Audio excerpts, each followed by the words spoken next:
Well, season's greetings, everybody. So glad you could be with us on a holiday weekend. Yeah, no, we love rewarding you for listening to or watching this show. All you have to do to win your very own Kingdom Report mug, head on over to the Kingdom Report on YouTube. Beneath this video, right after the live show is over, leave the phrase that pays this week. The phrase that pays is a Christmas fantasy. A Christmas fantasy is the phrase that pays this week. Yeah, between now and Monday morning at 8 a.m. Pacific time in which to enter. If you are the winner, we will reach out to you and get that mug shipped your direction, all by entering a Christmas fantasy in the comments beneath this video right after the live show. And on today's show, Josh Tomorrow, Disney Parks chairman, talking about how Indiana Jones is going to have a big influence on how they reimagine Disney's Animal Kingdom.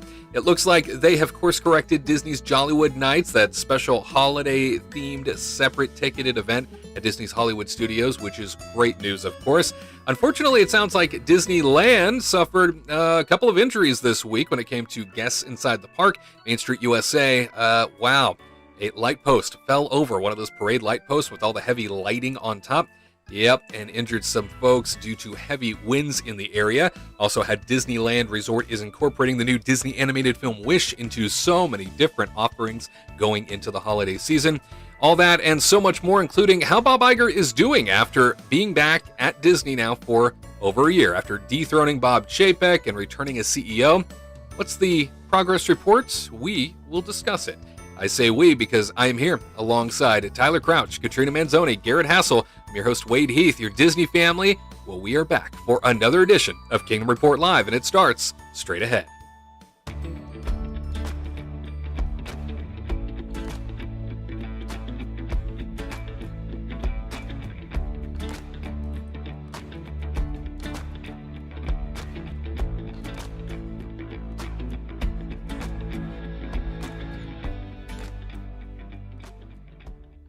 To all who come to this happy place, welcome.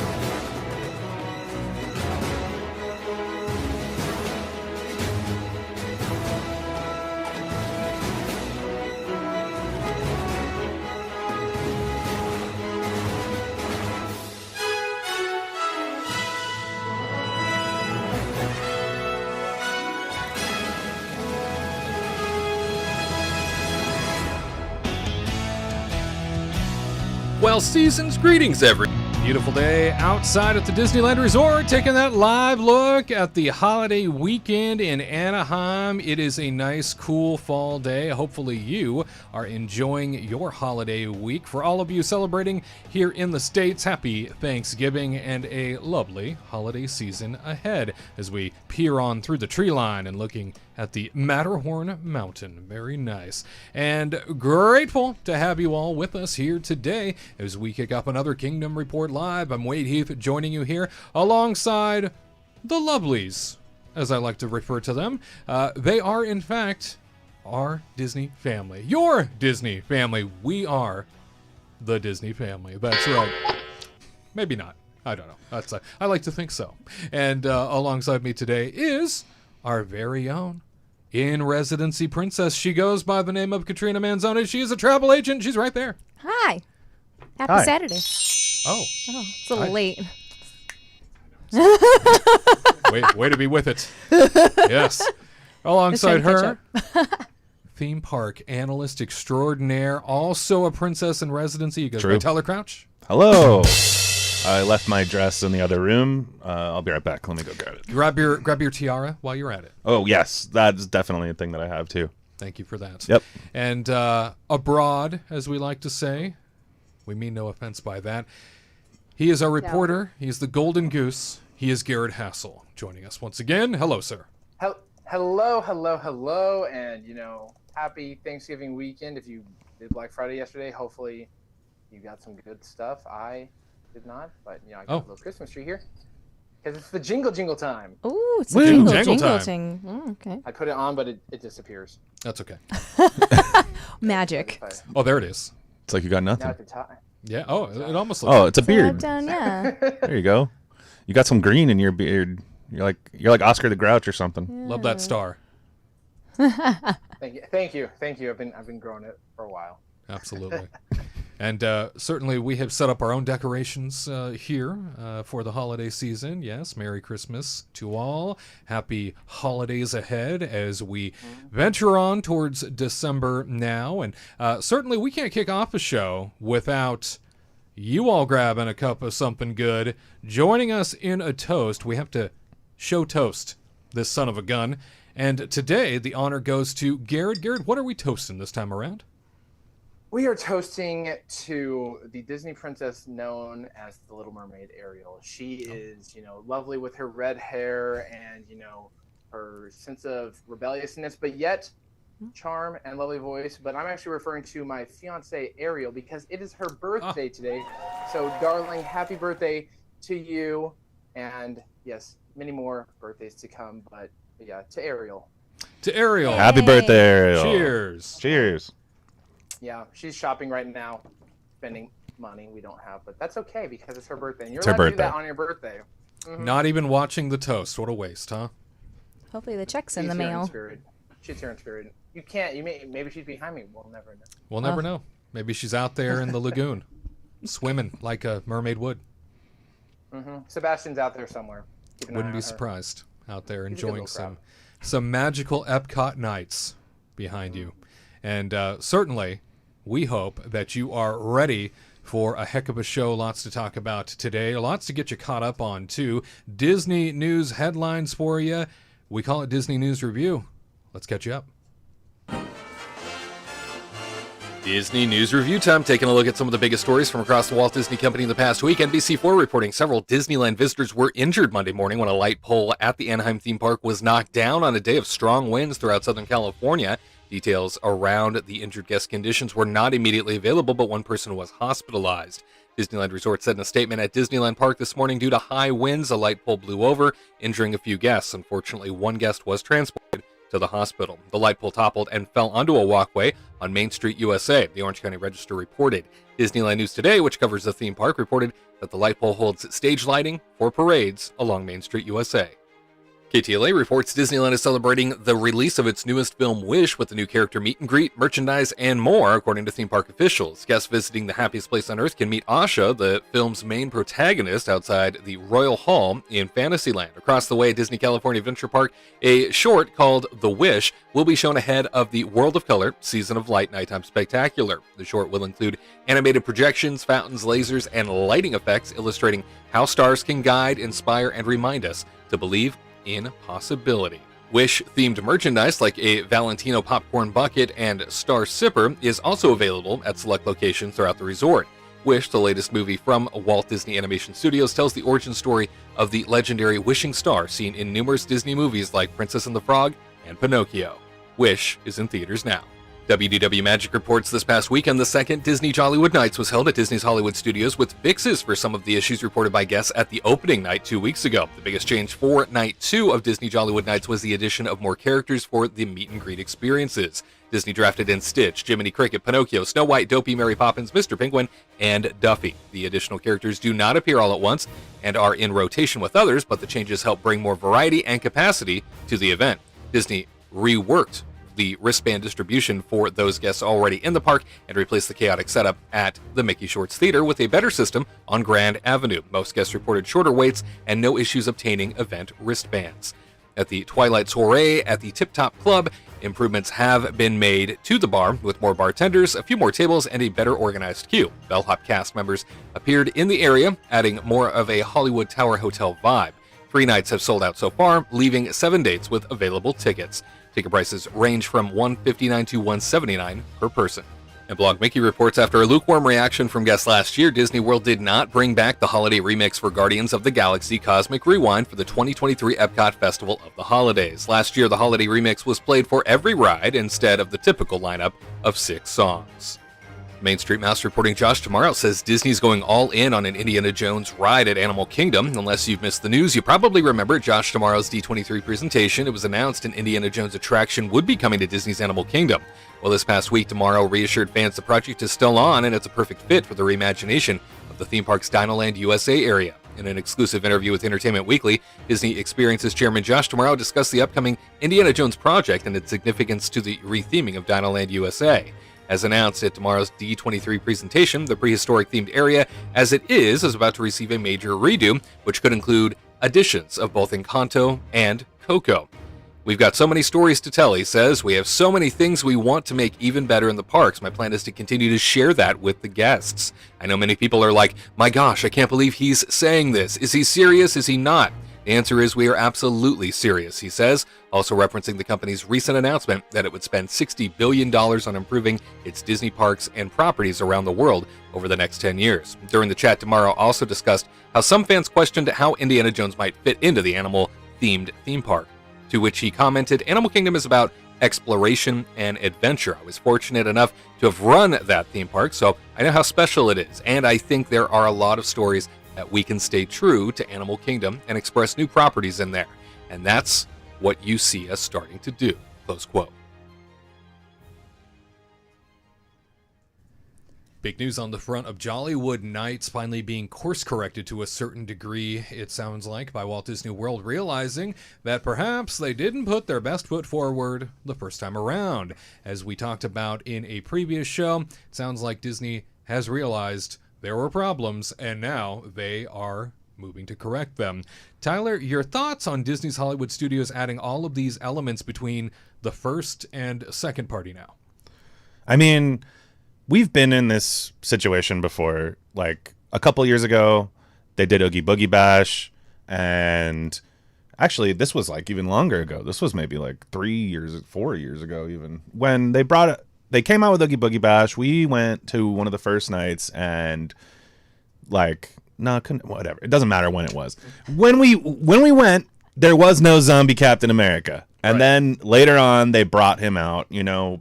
Maybe he wasn't ready, or who knows what the situation was. But, we've missed things like that before. And it's always a bummer when you kind of go in the beginning and things change for the new people that get to go later. But to be honest, what is Disney supposed to do? They're going to lose either way, because if they don't do anything about it, then the people who have already bought tickets are going to be unhappy when they go to this event, and that's just more and more bad press, but if they do add new things, then the people who have already been to these parties are going to be like, well, wait, we didn't get to do that, so they're kind of at a loss. But the better of two evils is to just add more, because everybody's already established that this party isn't good enough for the price. So what are you going to do? Just screw over the rest of the people that are going to come? No, you have to make it better. And so they're doing the right thing. That's what has to be done. And it's unfortunate for the people who have already been to Jollywood Nights, but that's kind of something that I think that everybody should take into account when they make these plans for each one of these parties that Disney keeps on, seems like they just keep creating more and more of, is that when they do the first ones, they may be a little rocky, and depending on how people take it, they may be adding more and more later. So if it's important to you to be at one of the first nights, despite what may happen, then make that decision for yourself. If you think they may be adding more along the way and you want to let the event get ironed out, then you're going to have to make that choice. Or go twice. But, this is kind of like, this is a pattern that's been happening now. So at this point, if you go early, and you are upset that they've added things, you kind of only have yourself to blame. Just take those things into account. They're doing the right thing. They're doing what they have to do. They can't just let everybody else be angry at them. So. And as we spoke about last week, Disney essentially admitting that they messed up by giving refunds, which they never do. So the fact that they were giving refunds for the first time for a party that fell flat means that they acknowledged there was a problem. On top of that, now we are seeing all of these added characters being thrown into the mix as sort of a quick and easy way, certainly something that they are capable of doing on the fly. They just have to add some more hours to the party and push some performers on in, and now we've got things like Duffy and Jiminy Cricket and all kinds of characters that sometimes you don't even get to see at Disney World very often. Anybody you'd go out of your way for, Katrina? Stand in line? Not really. I don't really wait in line for characters, unfortunately. But I did have like because they had a Santa Stitch that like popped out that I saw, and then I watched it on Instagram, and I was like, oh. And so I thought that was cool. I don't know if I would wait, but I'd like walk by and look at it.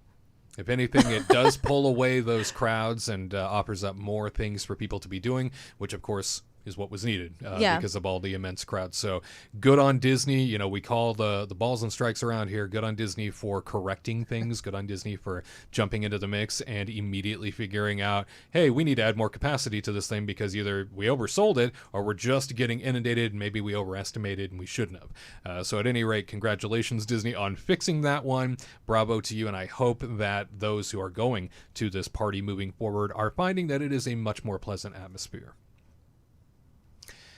We turn our attention now to Disney's Animal Kingdom, where you heard it. That's right. Josh D'Amaro, Disney Parks chairman, is sharing that they are going all in when it comes to Indiana Jones in Animal Kingdom, especially in that Dinoland USA area. Now, it seems that Josh D'Amaro has been teasing things for quite a while. It seems like Josh D'Amaro continues to tease things in front of the press more than any Disney leader I've ever seen. What a tease. What a tease, this guy. You took my line, Tyler, dang it. I'm sorry. Not nearly as funny as you think you are, Garrett. Look at that. Tyler, one up. Sorry, my bad. You can go ahead. Let's hit it. Go ahead. Dang it. I like the way you said dang it. What is Josh D'Amaro? Such a tease. What is there you go. There you go. Hey. Yes. It worked. It worked. No. That guy. No. But Garrett, thoughts on the Disney Parks chairman Josh D'Amaro continuing to beat the drum of teases, and your thoughts on whether or not Indiana Jones anything is the right fit for the park in this era? Well, Josh D'Amaro, he's leading the drum line with the drumming all the teases up. He's fantastic at it, and I think part of it is he's such a charming guy. When you see him, he lights up a room. Even when Disney was going through all the furloughs, he was the one hand delivering, these notes and all that. So he definitely has the charm to do it versus if it were someone like Chapek, probably wouldn't come off the same. I think with D'Amaro, we tend to like him, even if he doesn't deliver a lot, just because he seems like a likable guy. But I think Indiana Jones does fit Animal Kingdom. Animal Kingdom is such a tricky park because when it was created by Joe Rohde, one of the greatest Imagineers, this was a park designed around animals and what they go through, conservation and that sort of thing. So I think the idea of adventure and exploration fits within the world of Animal Kingdom, and I think Indiana Jones fits in a lot better than the Zootopia and Moana that was mentioned in the past, just because Zootopia is a story about animals with human problems. And I just think it doesn't fit. But, you've already got the dinosaur track layout, which is the same track layout of Indiana Jones Adventures at Disneyland. So I think it fits well with the area. I've always wanted Indiana Jones to have a larger role out in Walt Disney World. And he fits Animal Kingdom. He goes to these exotic places around the world, whether he's taking on aliens in South America or fighting Nazis or Russians. Indy can do anything. And the next thing he has to tackle is, Animal Kingdom Park. If Snakes. they add a meet and greet with him, that would be amazing. Or even if they do what they did for one of the anniversaries at Adventureland, Disneyland, where he's running around, running away from the bad guys and interacting and all that stuff. I think that would be a great little atmosphere element to add because we mean like a sure stunt didn't show get that for Galaxy's Edge. So let's get a Indy running around Animal Kingdom sort of idea out there, but I'm done with the teases. I would like some concrete ideas that lock down what's really going to happen, because eventually you can tease and tease and tease, but eventually it just becomes bullying, and we on this show do not support bullying. What a turnaround. Captain America doesn't like bullies, neither do I. Yeah. And Steve Rogers, he's my dude, whether a zombie or not.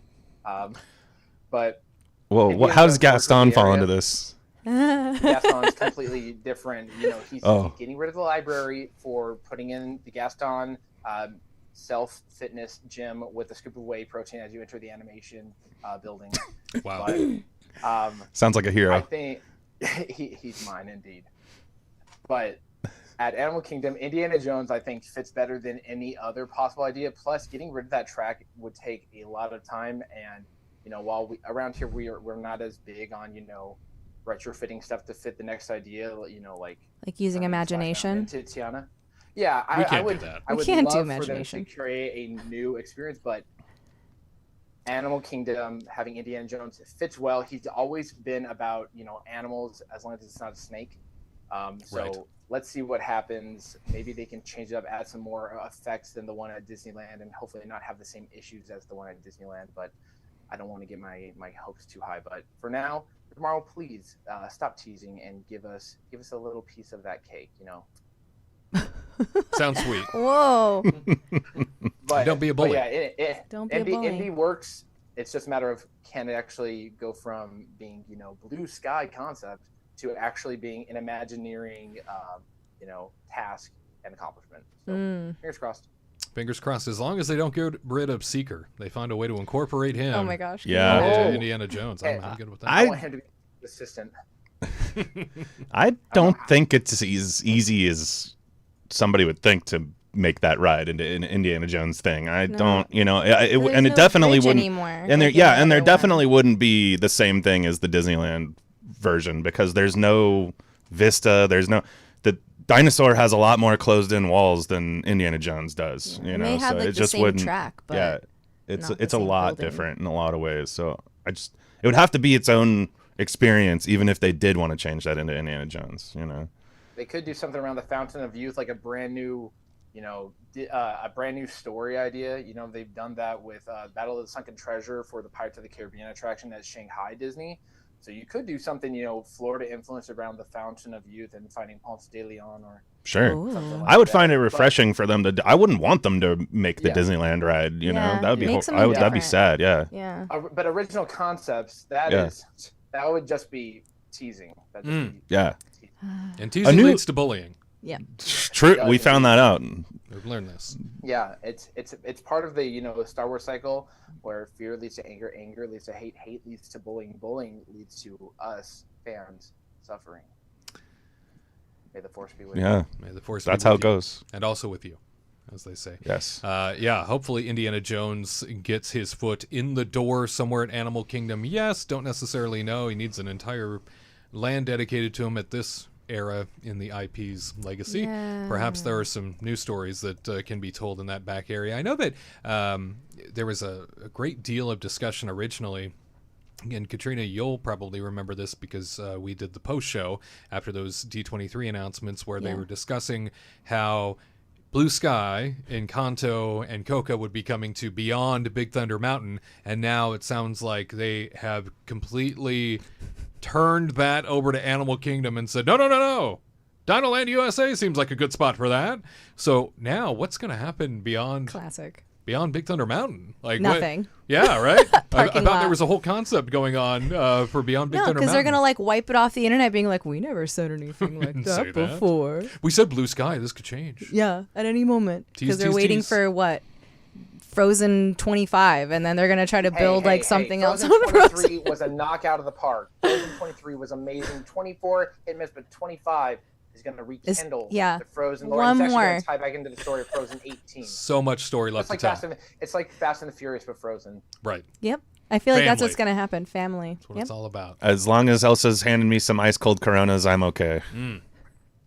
She'll No, freeze 'em nothing. up for you. Okay, a little bit from her. That's good.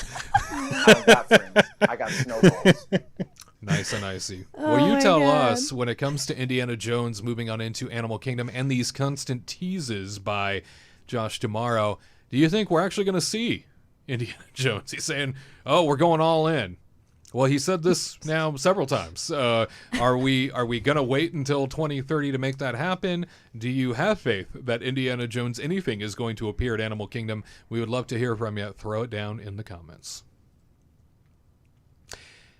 The holiday season is here, and I think it's time for some Disney trivia. Let's go. Oh, yeah. Got the Disney Trivia Minute time. Here to test our team on some of the most insightful of questions across the Walt Disney Company, focusing holiday specific today on the Disneyland Resort. And today's question revolves around: what year did Disneyland host the first candlelight processional? Was it A, 1958, B, 1956, or C, 1955? We're going to Katrina first on this one. What year did Disneyland host the first candlelight processional? 1958, 1956, or 1955? I want to say 1958. And why do you want to say that? Because 55, they were just barely building Disneyland. They were like, Well, boom, they were boom, open boom, in boom. July that year. So. And they were Well, like, Walt's we ambitious. do not have time to start planning this stuff. And then the next year, maybe they could have. Maybe. I mean, he's a very religious person, right? So I'm sure he really wanted it. I don't know. 58 sounds like they had some time, and they're like, hey, why not? I don't know. I know it's wrong, but A little cushion in there. yeah, I don't know. It's Little just time to think. A little something, Time to something. relax. So I'm gonna say like 58, because now they got their bearings straight. They know what's happening with the park. You know, they'll figure out the seating, because someone was just like, oh my god, if we just took over this whole area, this would be gorgeous. All right. Sure. A little bit of padding in there. So we opened the gates in 1955. We're going to wait till 1958 and give everybody a big thank you then with the holiday candlelight processional that is the gift to the community. Yes, Garrett Hassel, Yes. we have a question for you, and that is: what year did Disneyland host the first candlelight processional? 1958, 1956, or 1955? Well, I was going to go 57, but seeing as how that's not an option, I'm not going to go that route. I was hoping Good idea. Create your own. Yeah. D, 1957. Everyone's inside the box. I'm thinking outside of it right there. But this is not something that came up on the Imagineering story, sadly. I think they skipped over this section. What a Rude. travesty. I'm going to say 56, because 55, Walt's ambitious, but seeing as how that first year was kind of rough, 56, I think they would have really gotten it ready. So I'm going to go with 1 year after its opening, because Walt didn't want to be like, whoa. He wanted to give you a chance to breathe, and then he wanted to shock you again, because that's the kind of man Walt was, innovator. Hit him again, they said. Mm-hmm. Yeah. 1956, thank you for that. Tyler Crouch. Yeah, I agree with Katrina's logic. I think that A cushion. because Some padding. I think in the very beginning they were still just trying to get that whole thing up and running. I mean, They July put labels to December, on the weeds, Tyler. That's how much they were rushing to get the thing done. and You're right. Who does that? Who does that? Can't grow Christmas trees that fast. Who does that? Who does that? So I don't I'm probably going to go with 58 as well, because I don't know, 56 also seems pretty soon. I like how we're all voting because 1955. because Garrett, I kind of am with you. I want to say 57. 1957, because 1957 sounds right to me, but it's not apparently. So that's why Yeah, 58 that's must actually be the right. answer. Also, isn't it? I thought it was interesting that in the Santa Clauses they mentioned Jesus.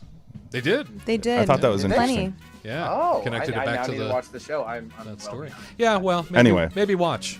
Anyway, Maybe so yeah, watch. 1958. 1958 it is. Off-camera producer Tony standing by with his answer. What year did Disneyland host the first candlelight processional? 1958, 1956, 1955. What are you going with? I don't know this, but Garrett usually gets it wrong, so I'm going to go to 58. Tony, we've gone on the same idea several times, and we've gotten it right. We got to stand together. That's like the best line. Whatever. I see how. I'm it is. sorry, I'm Garrett. sorry. You know I love you. Whatever. Well, I know I'm right. Even I'll if send I'm a hug wrong, I'm later. right. Watch him be right. Let's see. Let's see. Here we go. Wait, Look at Wade's face. somebody knows right now in this very room. So Wink, wink. here we go. ladies and gentlemen, the answer to what year did Disneyland host the first candlelight processional is 1958. Oh, Congratulations, everyone but Garrett. Hey, Kristen. Oh, Why poor can't you Garrett. I'm a loser at home, and I'm a loser here. You're never a loser. You're a winner in my heart. That doesn't mean much. Wow. Wow. Cut him off. Feels no kidding. Yeah. Who needs this guy? We're now hiring a Unplug new, his box. Disney World correspondent. Wow. Off We're he looking for someone with goes. great hair, can be sassy at times, charming, Sassy. and be a goose. And be a goose. And be a To goose. fill my spot. A lot of elements that have to be met there. You're right. My resume is astounding. A lot of requirements. And must always fail at trivia. Definitely a requirement. Was that in the job description? Hey, last week you got, got one one. out of 2, so congratulations on that front. It's cool. I went from 50% to 0. Yeah, well. Studio audience. Thank you. Studio audience thrilled with you too. But yeah, hey, now you know. When it comes to Candlelight's first ever performance at Disneyland Park, 1958 was the year. You stick around. There's plenty more Kingdom Report Live for you next.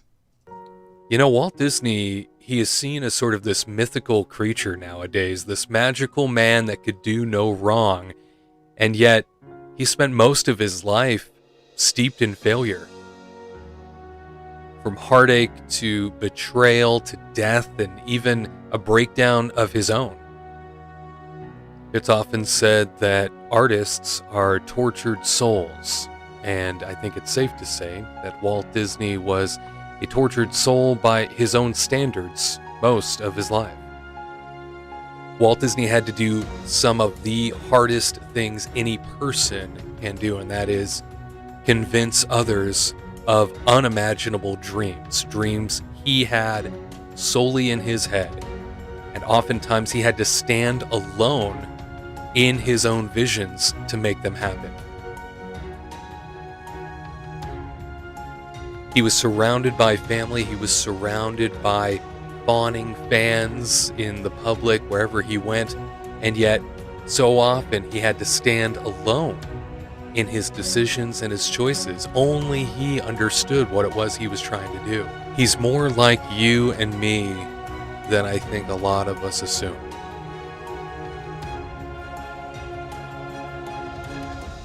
Stand Alone, The Walt Disney Way. 10 Lessons for Harnessing Your Own Magic. By me, Wade Heath. A new book coming soon. Be inspired by Walt Disney all over again. The one thing is here. Something good, something bad, or maybe a little of both across the Walt Disney Company. This time around, we are focused on one particular topic, and that is the performance of Bob Iger. That's right. He returned 1 year ago, and we are going to give a bit of a progress report. Good, bad, or a little of both is what we are talking about when it comes to Bob Iger's performance in the last year, since dethroning Bob Chapek. We remember it vividly, don't we? We all remember where we were the time we found out that Bob Chapek was ceremoniously thrown out of the Walt Disney Company, and Bob Iger, who had retired, came back to assume control. It is a tale as old as time, song as old as rhyme, and a bit of a Shakespearean type of atmosphere there at the Walt Disney Company. Didn't Chapek get a raise a week or two before, and then he was like, yeah, you're gone, buddy. He was doing so well, according to the board, and then in a blink of an eye, he was gone. And so we are going to be chatting with our team today about exactly how they feel he's been doing over the course of the last year now that Bob Iger has returned. But first, I want to showcase exactly what you all are thinking. We posted it to our YouTube community page and said, what sort of grade would you give Bob Iger's return as Disney CEO? So how would you grade Bob Iger's return? And here is what you had to say. 4% of you said you'd give him an A. 19% of you said you'd give him a B. 44% of you said you'd give him a C. 16% of you said D. And 17% of you said you'd give him an F. Bob Iger's first year back, this is what you, our viewers, are telling us you feel he is worthy of if you were to give him a letter grade since his return.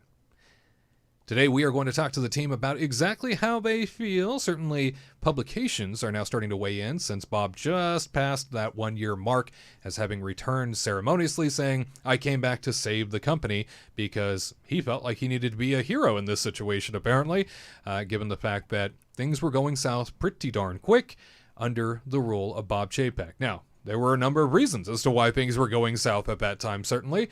However, Bob Iger stepped back in and said, I will take over until we can find the next CEO. How long do we anticipate that will be? We'll see.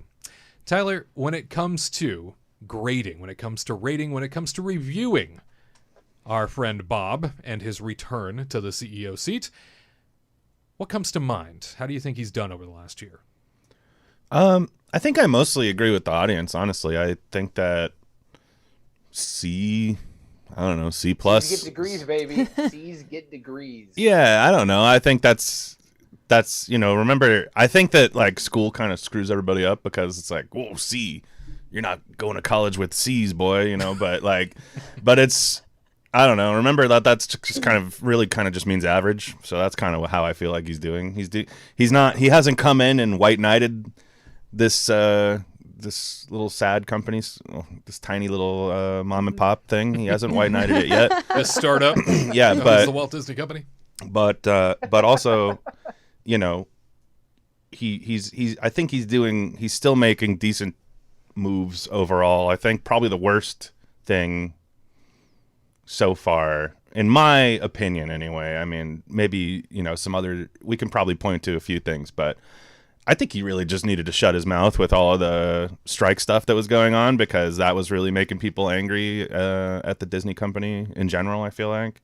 And I felt like he should have learned from Chapek, like, just shut your mouth. Like, right. Like, you don't have to talk about this. So I don't know why he would, but that seemed like a big misstep to me. Other than that, he seems like he's kind of slowly righting the ship, but I think the people who are giving him like D and F and things like that, you guys got to remember, well, this is what I'm assuming anyway. I think that a lot of people figured that he was going to come in, Chapek was the problem, and that Iger was going to come in and with Chapek gone, whoever it was, even if just Chapek was gone, then the ship would right itself. But, we're learning here that, clearly, well, we've always kind of known, but this is just an illustration of it, that he wasn't the only important link here. There's other people that are also involved that are making these choices, that are making things more expensive, that are cutting back on, entertainment or upkeep on certain things.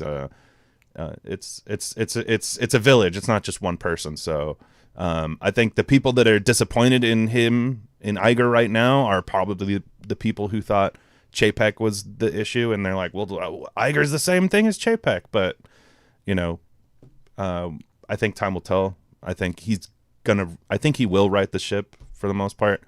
Disney is such a big company, like, where there's no way it will ever dissolve. You know what I'm saying? It'll always be something. So, yeah, I don't know. I think he's doing okay. I think he's average. So if you were to give him a grade, you'd say? Yeah, like a C plus. I don't know. Okay. C. That's why I say I agree with the audience, That plus, brings him into 3.0 GPA range. Like, it's like a low 2.8, but, it's that 3.0, you're on the honor roll. Yeah, I don't think he's doing anything terrible so far. I think he's also not doing anything, like, fantastic that's blowing my mind, so. Sure thing. Well, we also turn it back over to you. Some of the comments left when we asked you about how you would grade Bob Chapek's first year performance since returning as Disney CEO. Oh, please says the following. Bob is failing. The streaming and film business are both in the toilet, and the parks are still profitable but trending downward, and Disney appears to not be doing much maintenance in the park these days, which could turn deadly, like back in the 90s. A poor woman was hit in the head by a freaking falling lamppost the other day.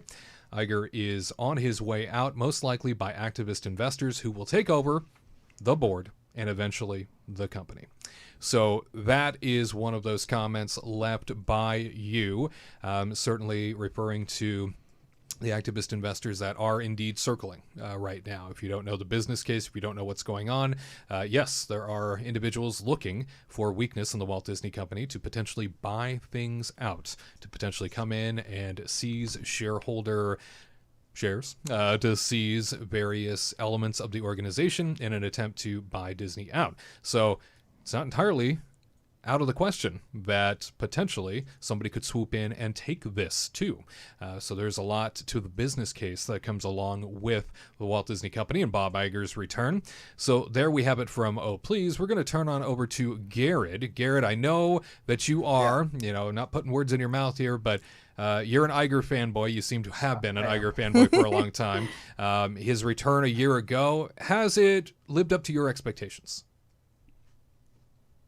That's a fantastic question. I need to explain my thought process before I give an answer. So Sure. I am an Iger fanboy. I've watched his masterclass. I've read his book twice. I've actually met him in person in a 5-second interaction where he said good evening as he was walking down to the Boardwalk Convention Center to meet with all the other execs. I unfortunately was not able to make that meeting because of other things outside of my control, like, being a Disney cast member or being an executive. So I think comparing Iger's 1 year to his tenure where, he did 15 plus years as CEO and then numerous years before that, it's hard to compare the two because it's like comparing, a small little project to, the entirety of your career. But in the 1 year, I'm happy he's back, but it has not lived up to what my hopes and dreams were. I think he's a far better fit for the company and the image of it than Bob Chapek was. Both Bobs do have their own expertise, but I think Iger, he comes from Hollywood and entertainment, so he's able to work that angle a little bit more, while Chapek came from consumer products. And I think the creative and entertainment side of things always needs to be the focus more than what can you sell to the consumer. I am happy that he pretty much dissolved a lot of what Chapek was doing, where it was like, we have this master team that's going to create all our ideas, and then we'll send it to creative to come up with what can bring in the most money. He put, the creative teams back in a more prominent role, which is great. It hasn't really amounted to much. Disney's Wish just came out, and I saw it. It's a cute film, but it's nothing that's a knockout of the park. It's easily a C or a C- kind of grade. That's still like a Chapek movie, basically. Yeah, it is. I mean, it is. In all seriousness, I mean, they were working on that well before Iger was back. I'm trying to think of the last sort of Iger movie to come out, but it like Coco, that was his Encanto maybe, but for Iger, I'd give him that C grade. I think that's fair. I don't think he was ever brought back to revolutionize the company and make it into something greater than what it was. I think his was sort of riding the ship, just trying to get things set up nice and smooth for the most part, to bring in the successor who could potentially be Josh tomorrow, or maybe someone outside, or maybe another person we just haven't thought of. Overall, Iger has, I think, done a good enough job just to manage everything and just sort of keep it, even, not trying to, exceed expectations or lower them. He's just riding the ship. And, the dude came out of retirement. I think he I think he wants retirement, but he has to hold this out for one more year to find a successor. So I'm looking forward to that. But all I can say is that, he's put his heart and soul into this company. He's done more than enough. He did not need to come back, but I think he saw that his influence and just his presence can improve cast members. It can improve, Hollywood minus the strikes and all that. He speaks entertainment, and Disney at its core is an entertainment company. So Iger, I tip my hat to you. I hope you do another masterclass or write another book about more experiences. But I'm ready for the next chapter and who the next CEO is going to be and what they can accomplish, because I want more original ideas. I want something breaking away from what we've been doing, which is let's just do sequels and all that. But if he did promote Dave Filoni to Chief Creative Officer at Lucasfilm, then that is a knockout of the park, because Dave Filoni is what Star Wars needs. And isn't that going to be Star Wars, sequels then? What? Isn't that going to be more sequels? Yes, and more prequels? But Dave Filoni was trained by George Lucas, so he speaks Star Wars. And Star Wars, you can go into the vast amount of the universe that is Star Wars, whether that's prequels or trequels. Trequels. Uh-oh, watch your language. That's when you buy a lot of Christmas trees. Yeah, but yeah, Star Wars is in a different realm as opposed to like, Frozen. We're getting Frozen 3 or Frozen 4 or Moana live action. With Star Wars you can do something a little bit different. But back to Iger, I think he's done an average job. He's just trying to make sure the ship doesn't capsize, and that's all we can ask at this point in a 2-year sort of in a 1-year time span. That's all we can hope for. So if you were to give him a letter grade, that would be A C. C as well. Very good. Yeah. So we got a C+ and a C on board here.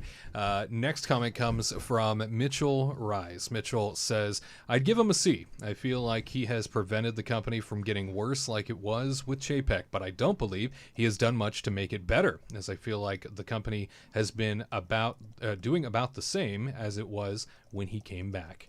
So it sounds like very similar comments here, as a matter of fact. Very astute, Mitchell. Very astute. Very much so. Katrina, he's been back a year. Bob Iger returned as CEO. We celebrated the fact that Bob Chapek was gone because he seemed so out of touch. Do you feel like Bob Iger is in touch this time around? I don't think he can be more out of touch. Sorry, I'll let Katrina talk, but I don't think he can be more out of touch than Chapek.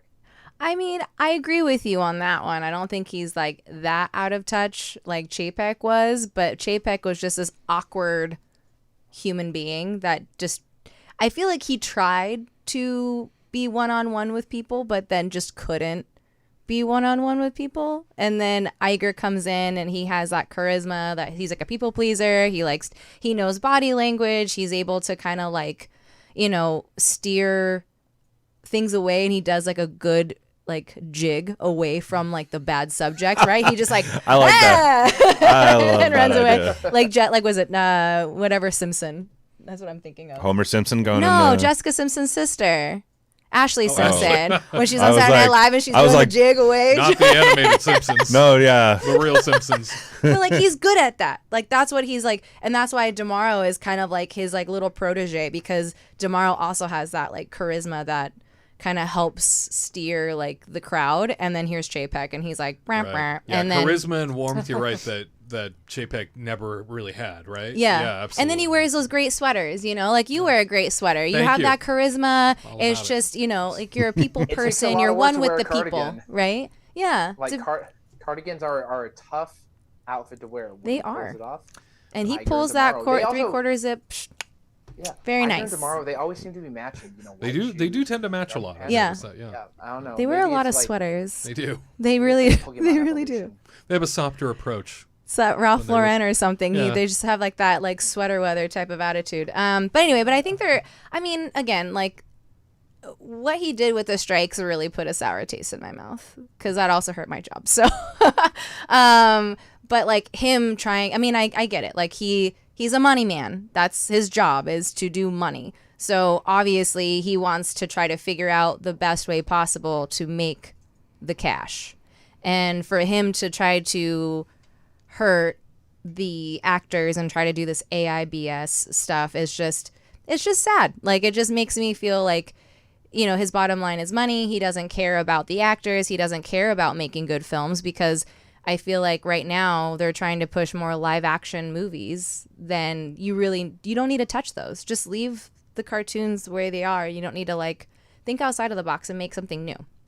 That's what I feel. But then, I feel like he has done some decent stuff. Like, I agree with Mitchell. He did some good stuff. He's not doing, anything great right now, I feel like. Right now, he, like, pretty much, like, acts like Disney Plus. Like, Chapek was in love with Disney Plus. And he was just like, oh, my God, I'm obsessed with you. I need to make this and this and this and this and this and this and this. And then, oh, my gosh, guess what?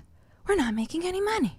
And then now they're like, okay, well, let's just jack up the prices and start charging more for putting ads in there. And then also start, maybe cutting back on these like original films and like original movie or like, shows and stuff.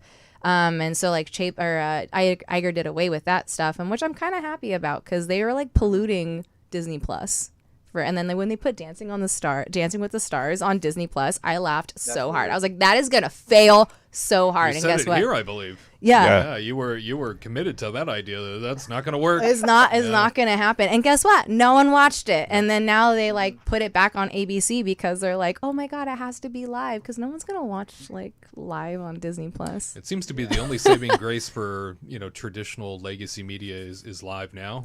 I think I've said this before, but they're running out of options. Legacy media is to keep people paying attention to them.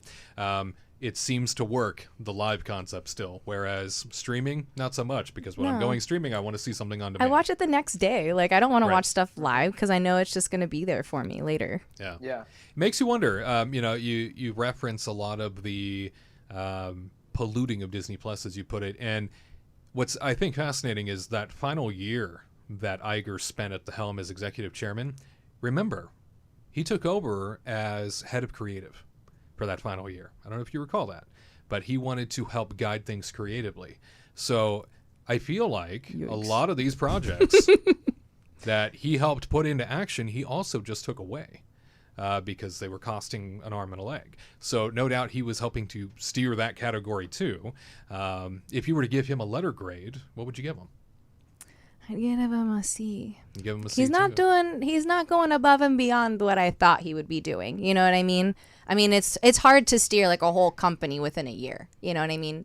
But Yeah, that's a very important point that people will need to understand. like you still have like stuff that's going through the bottleneck and the timeline that was already created that Chapek started. Like Iger left, Chapek was trying to ruin, and then he ruined it, and then Iger comes back and is trying to steer it back. But also you have to go through like everybody. It's like a chain, and then at that point everybody like shoots it down or it changes, money goes somewhere, and then it just takes a long time to steer that to where you want it to be. So I mean, maybe next year he'll do better and name Tyler as future CEO. Who knows? Yeah, Tyler. It's already happened. I mean, it's This is already. all a lesson for you.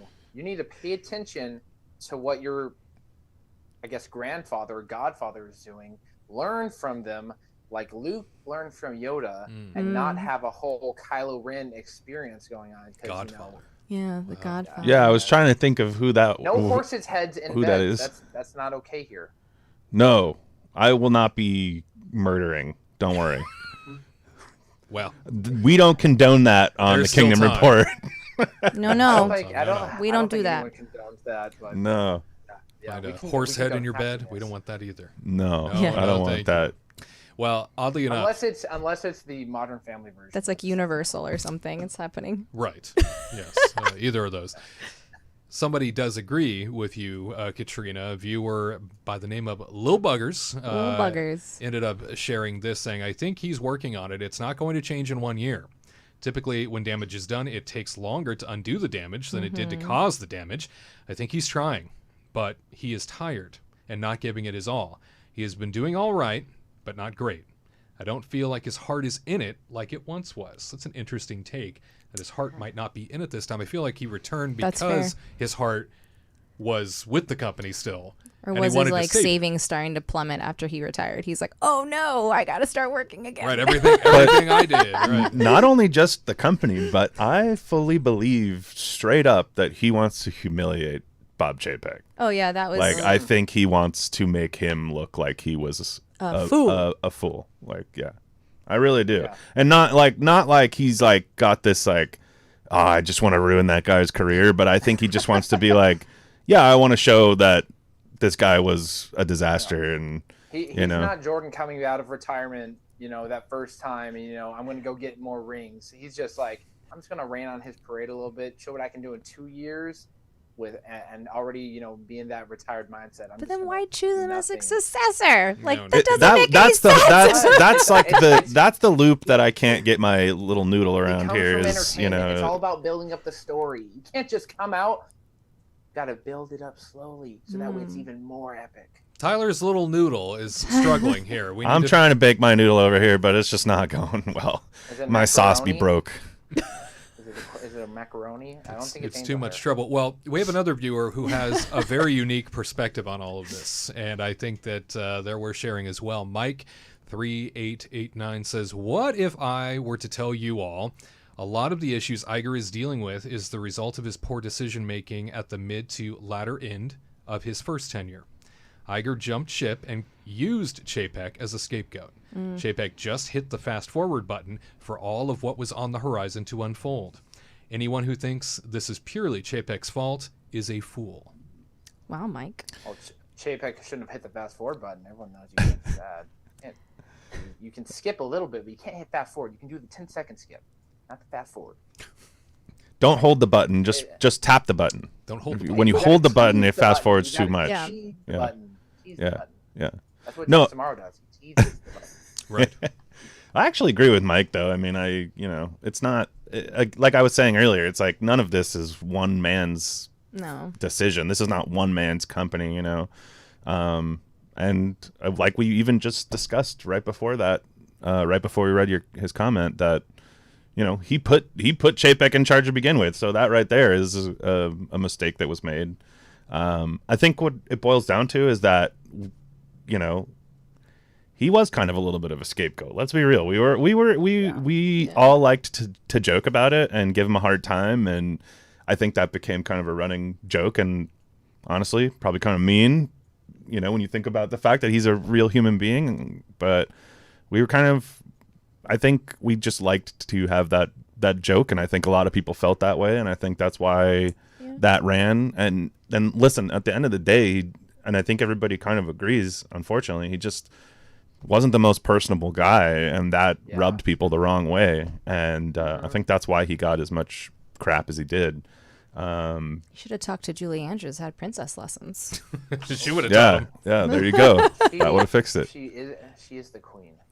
Yeah. That's right. She is. Yeah, I know a long car ride home one time, Tyler, we were all talking about the CNBC story that had come out and that I had read through about how all of this came about, how Bob Iger's return had come about, and how so much of his return was based in secrecy around ousting Bob Chapek. And I believe I even said while we were in that car ride I lost respect for Bob Iger in this process, learning about all of this, because Bob was a part of pulling the rug out from under Chapek almost the entire time. Yeah. And that, to me, that really bothered me, because Iger is seen as such a pillar of integrity in the business community. And, he teaches these master classes that Garrett speaks of. He wrote this, profound book about leadership.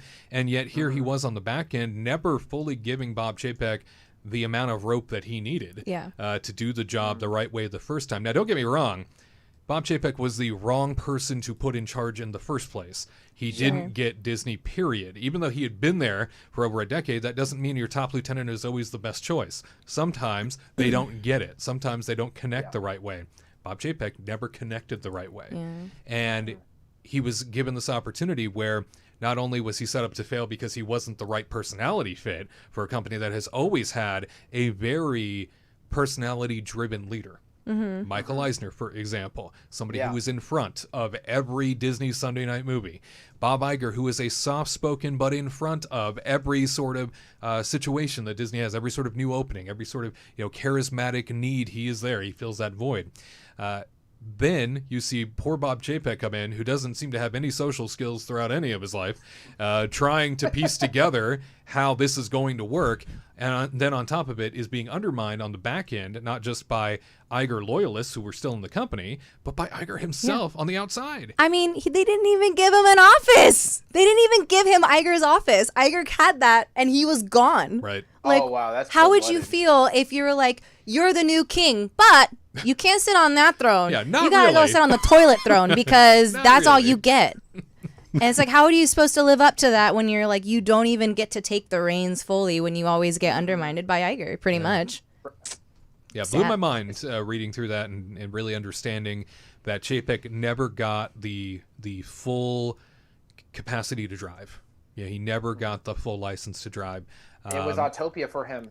He got his fake license. But it was an Autopia experience. You think you're giving him the keys, but no, you're and then on Iger was in the back bumping him the whole time as you... Get out of the way, squirt. Yeah. Come on, Junior. I'm following you. Yeah, it's a fascinating tale, and again, very Shakespearean. The Walt Disney Company always seems to have been in its history. You know, you especially look at the whole Eisner era. Great documentary, by the way. Might suggest you check that out over at the Kane Report on YouTube. But the Eisner era, really great concept in the Shakespearean atmosphere that has been the Walt Disney Company for a very long time. Bob Iger rather, playing into that original Shakespearean experience back when Eisner was in control, and now doing some of his own bidding is Iger on this end with Chapek. So at any rate, who is the next Disney CEO? Certainly it seems as Eisner. though we are 80 plus. Certainly it seems that we are going the direction of a Josh Tomorrow. It seems more and more like he is the front runner based purely on how much this guy is getting press time with everybody. It seems like he is being put front and center with every different media group on purpose. Who knows? I mean, that could always change. Traveling the world with Iger. You know. With He's all their always there with sweaters. Like, do they have their own suitcases for all their sweaters? They hold hands. Yeah. And they have like shows about like the blue sky ideas. Like, I'm like, oh my God, can you stop with the blue sky ideas? But that's like Stop teasing. who he wants to be, like the imagination guy, right? To be like the hype man. And then Iger's the one to axe it half of the time because they're like, oh yeah, too much money. No. What are you talking about? We never said anything like that before. I wonder if they are trying to. I wonder if they are like, you know, everybody thought of Chapek as like this just devoid of all creativity type guy, and so they're like, let's get Josh out here saying, you know, that he has all these great ideas, and then people will be like, oh, he's creative, and like, I wonder if they're playing this whole Future PR Walt game Disney with, right here. you know, with all of us right now, and they're all just sitting there. Just Excellent. Fools. Excellent. Look at these idiots. And then Chapek is also in the office. He's like, he's been acting the whole time. He's like, he's like, man, you What a guys. story. He's best friends with Iger. The best role he's ever played. Yeah, he's an amazing actor. It's been crazy. This has been a whirlwind. Wow. Well, you really understand the backstory there, I think, Tyler. And we Thank want to you. know from all of you, if you were to grade Bob Iger's first year back, what would it be? Let us know in the comments. All right, my friends, well, that about wraps up this edition of Kingdom Report Live. Feels like we just started, right? Feels like it just began, and yet here we are coming to a close. It means so much to have had your presence with us on this holiday weekend, and we invite you back next Saturday at 3 p.m. Eastern, 12 p.m. Pacific, because remember, the legacy of Walt Disney lives on because of people like you and me. See you next Saturday for an all-new installment of Kingdom Report Live.